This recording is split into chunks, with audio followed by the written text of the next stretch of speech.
Hello అందరికీ, welcome to little things channel.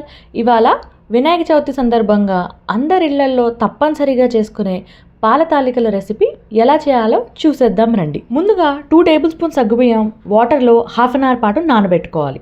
ఆ తర్వాత ఒక గిన్నెలో 1 కప్పు బెల్లం, దానికి 1/2 కప్పు వాటర్ యాడ్ చేసుకొని బెల్లం అంతా వాటర్లో కరిగిపోయేదాకా ఉండనివ్వాలి. ఆ తర్వాత 1/2 కప్ పాలలో లైట్గా వాటర్ యాడ్ చేసుకొని పాలు వేడి చేసుకోవాలి. ఈలోపు 1/2 కప్పు బియ్యం పిండి తీసుకొని అందులో చిటికెడు ఉప్పు యాడ్ చేసుకొని 1 స్పూన్ కరిగిన బెల్లం కూడా వేసుకోవాలి. కొంచెం కొంచెం మరిగిన పాలు కూడా వేసుకుంటూ కలుపుకోవడం స్టార్ట్ చేయాలి. పిండి గట్టిపడేంత వరకు మెల్లమెల్లగా కొద్దిగా కావాల్సినంత పాలు యాడ్ చేసుకుంటూ కలుపుకుంటూ ఉండాలి. ఇంకా గట్టి పడుతుందన్న టైంకి 1 స్పూన్ నెయ్యి యాడ్ చేసుకొని పిండి మొత్తం గట్టిగా చక్కగా కలుపుకోవాలి.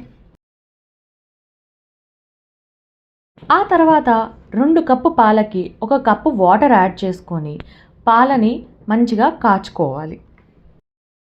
ఒక 5 నిమిషాల తర్వాత పాలు కొంచెం వేడెక్కిన తర్వాత ముందుగా నానబెట్టుకున్న సగ్గుబియ్యం అందులో యాడ్ చేసుకొని బాగా కలుపుకొని ఒక 10 నిమిషాల పాటు మరగనివ్వాలి.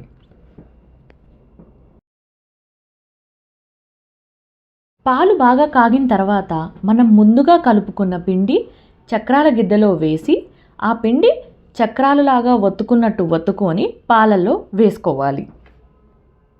స్పూన్ పెట్టకుండా జస్ట్ తిప్పుకోవాలి, లేకపోతే తాలికలు విరిగిపోతాయి. వాటిని చక్కగా ఒక 10 మినిట్స్ బాయిల్ అవ్వనివ్వాలి. మనం ముందుగా కాచుకున్న పాలల్లో కొంచెం పిండి యాడ్ చేసుకొని ఆ పిండి అందులో కలిసేదాకా కలుపుకోవాలి. ఆ పిండి బాగా కలిసిన తర్వాత మన పాల తాలికల గిన్నెలో వేసుకుంటే చక్కటి కన్సిస్టెన్సీ అండ్ టెక్స్చర్ వస్తాయి. ఆ తర్వాత దంచిన ఇలాచీ వేస్తే స్మెల్, టేస్ట్ 2 అదిరిపోతాయి. మన తాలికలు మంచిగా ఉడికిపోయిన తర్వాత స్టవ్ ఆఫ్ చేసుకొని 1 స్పూన్ నెయ్యి యాడ్ చేసుకోవాలి. అలాగే మనం ముందు చేసుకున్న బెల్లం పాకం కూడా మొత్తం యాడ్ చేసుకోవాలి.